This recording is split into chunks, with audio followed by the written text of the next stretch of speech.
Hello student, good morning to all of you. आज हम FJ and KKT conditions का topic 3 करेंगे, problems with inequality constraints. So first हमारा क्या है, ज्योमेट्रिक ऑप्टिमैलिटी कंडीशंस। फर्स्ट इसकी इंट्रो पढ़ लेते हैं हम। We shall consider constraint problem and develop a necessary and sufficient optimality condition for the problem minimum of f of x. That means जो हमारी प्रॉब्लम है वो क्या होगी, मिनिमम होगी, subject to x belongs to S. S हमारा क्या होता था, नॉन एम्प्टी सेट था, जो कहां से लेते थे, आर एन से। आर एन मतलब रियल नंबर जिसमें फाइनाइट टर्म्स होती थी। Later on we shall consider S as a feasible region of a non-linear programming problem of the form minimum of f of x subject to g of x less than equal to 0। That means हमारी minimum f of x किसकी equal होगी, gx less than equal to 0 where x belongs to capital X और capital X is subset of Rn।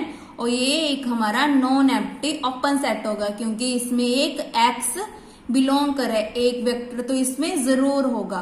तो ये हमारा set बन गया non empty open set बन गया, क्योंकि रियल नंबर्स हमेशा ओपन में डिफाइन होते हैं। इस पे कभी भी क्लोज ब्रैकेट हम नहीं डाल सकते क्योंकि इसकी रेंज क्या होती है, -इन्फिनिटी टू इन्फिनिटी होते हैं। तो इन्फिनिटी पे हमेशा हम ओपन ब्रैकेट डालते हैं। नाउ अब हम फर्स्ट डेफिनेशन को डिस्कस करते हैं, geometric optimality conditions. In this section we shall develop necessary and sufficient condition for a problem P. हमने कौन सी प्रॉब्लम लेनी है, minimum f of x where g x less than equal to 0। X किसको belong करेगा, S को। यहाँ पे एस क्या हमारा एक नॉन एम्प्टी सेट है जो कहां से लिया है, आर एन से लिया है, using the cone of feasible direction। so first cone क्या होता है, a set S having the property that if x belongs to S then lambda x belongs to S for all lambda always greater than equal to 0 होता है। But lambda की range क्या होती है, 0 less than 1 होती है। यहाँ पे हमें क्या गिवन है कि लैम्डा या तो 0 है या ग्रेटर देन 0 है। तो हमें दो कंडीशंस गिवन है। Is called a cone with vector 0, क्योंकि लैम्डा किसके इक्वल आ रहा है, 0, तो हमारा वेक्टर किसके इक्वल आ गया, 0 के। अगर हमारा एस कन्वेक्स है then S is called convex cone. Convex का मतलब क्या होता है, कोई भी हमारे पास ये क्लोज सेट, कोई भी क्लोज सेट ले ले या आप ओपन भी ले सकते हैं। अगर हम 2 पॉइंट्स लेते हैं और इसको ज्वाइन करते हैं तो वो उसके बीच में होना चाहिए। दैट मीन्स इसके बीच में लाई करना चाहिए। अगर जैसे ये देखो हमने एक और डायग्राम ली, एक पॉइंट ये है और एक पॉइंट ये है, तो ये इसके बाहर आ गया, तो इसका मतलब ये कन्वेक्स नहीं है। कोई भी 2 पॉइंट्स लो तो वो उसके बीच में है तो उसे हम बोलते हैं convex function, otherwise not convex या नॉन कन्वेक्स। ये देखो नॉन कन्वेक्स क्या होता है, एक पॉइंट हमने यहाँ पे लिया, एक पॉइंट हमने यहाँ पे लिया, इसको आप x1 x2 भी लिख सकते हो। तो अगर इसको ज्वाइन करेंगे तो ये बाहर वाला पार्ट आ गया, तो इसका मतलब ये कन्वेक्स नहीं है। अगर हम यहाँ पे लें x1 x2 तो ये हमारा कन्वेक्स है। इसको जितना मर्जी बड़ा कर लो, हमारा पॉइंट क्या आएगा, हमेशा कन्वेक्स आएगा। आई होप आपको कन्वेक्स कॉन और नॉन कन्वेक्स कॉन समझ आ गया हो, क्योंकि इन 3 डेफिनेशन से हम बाकी थ्योरम्स करेंगे।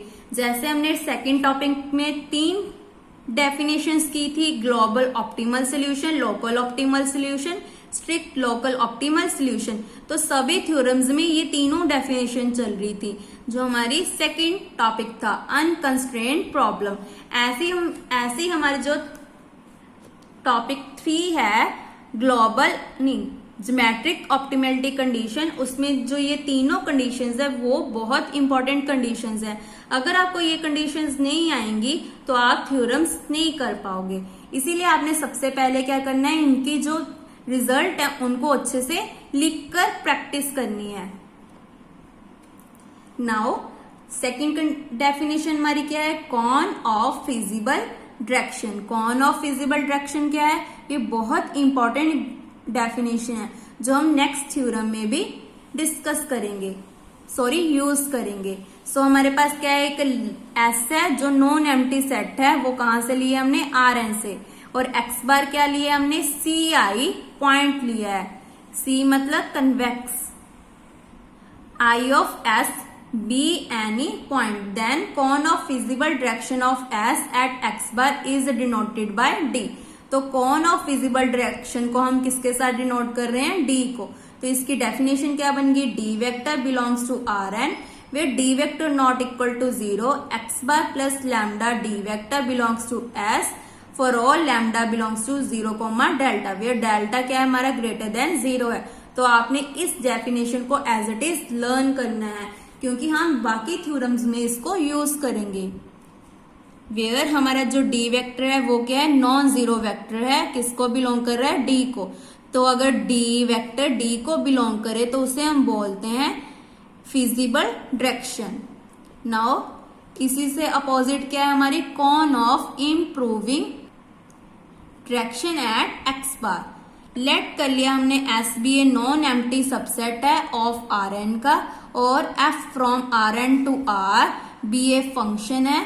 दैट मीन्स हमारा क्या है फंक्शन, जो real number, finite real number है, वो किसको अप्रोच कर रहे हैं, रियल सेट को, पूरा रियल नंबर्स को अप्रोच कर रहा है। रियल नंबर्स क्या होता है, जिसमें इंटीजर, इवन और इवन नंबर, ऑड नंबर सभी आ जाते हैं।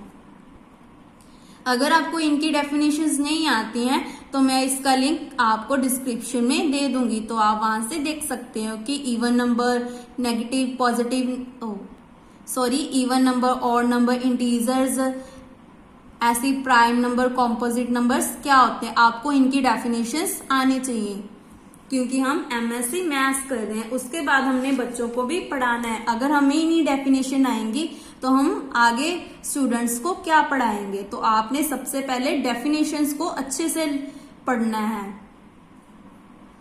उसके बाद हमने क्या किया, लेट कर लिया एक्स बार किसको बिलोंग कर रहा है, सी आई एस को। ये भी एक कन्वेक्स को ही डिफाइन कर रहा है, कौन को ही डिफाइन कर रहा है, जो किसमें लिए, कौन सा पॉइंट लिए हमने, एक्स बार, जो कौन को बिलोंग कर रहा है। बी एनी पॉइंट देन कौन of improving direction at x bar is denoted bye F. जैसे हमने इसको डिनोट किया था किसके साथ, डी के साथ, ऐसे ही इम्प्रूविंग डायरेक्शन को हमने एफ के साथ डिनोट किया है। तो आपने एज इट इज एफ ही रखना है, अपने हिसाब से ए बी नाम नहीं देना है। इसमें ये एक मैथमेटिक की डेफिनेशंस हैं, जो मैथमेटिक्स होते हैं, साइंटिस्ट हो, उनकी ये डेफिनेशंस है, तो इनको हम चेंज नहीं कर सकते। तो इसको हमेशा हमने एफ के साथ ही डिनोट करना है, और फिजिबल डायरेक्शन को डी के साथ डिनोट करना है। For each d vector belongs to e, इसे हम बोलेंगे इम्प्रूविंग डायरेक्शन और ए डिसेंट डायरेक्शन। सो इस अगर ये कंडीशन सेटिस्फाई करती है तो इसको हम बोलेंगे इम्प्रूविंग डायरेक्शन। अगर डी वेक्टर डी को बिलोंग कर रहा था तो क्या बोलते थे, फिजिबल डायरेक्शन। अगर डी वेक्टर इक्वल टू 0 आ गया और नॉट बिलोंग्स टू एफ हो गया, क्योंकि यहाँ पे हम नॉन एम्प्टी सेट ले रहे हैं। अगर 0 के इक्वल आ गया, बिकॉज अगर डी वेक्टर, बिकॉज इफ, ये क्यों नहीं हो सकता, क्योंकि अगर डी वेक्टर इक्वल टू 0 आ गया तो f of x bar less than f of x bar आएगा। ये कभी पॉसिबल ही नहीं हो सकता कि कोई अपना नंबर अपने से ही छोटा हो जाए। जैसे फॉर एग्जांपल 1 कभी भी लेस देन 1 नहीं होता है, ये कभी कंडीशन नहीं सेटिस्फाई होती, 1 हमेशा इक्वल टू 1 ही होता है, तो विच इज नॉट ट्रू। इसलिए जो डी वेक्टर है वो अगर इक्वल टू 0 आ जाए तो वो नॉट बिलोंग करेगा एफ को, और एफ हमारा क्या हो जाएगा, नॉट इम्प्रूविंग डायरेक्शन हो जाएगा या नॉट डिसेंट डायरेक्शन हो जाएगा। आई होप आपको ये तीनों डेफिनेशंस समझ आ गई हो। अगर आपको किसी भी डेफिनेशन में प्रॉब्लम हो तो आप मुझे पूछ सकते हैं कमेंट करके, और अगर आपने अभी तक चैनल मेरा सब्सक्राइब नहीं किया है तो प्लीज मेरे चैनल को सब्सक्राइब कर देना, और जो मेरा सेकंड चैनल है उसको भी सब्सक्राइब कर देना। Thank you.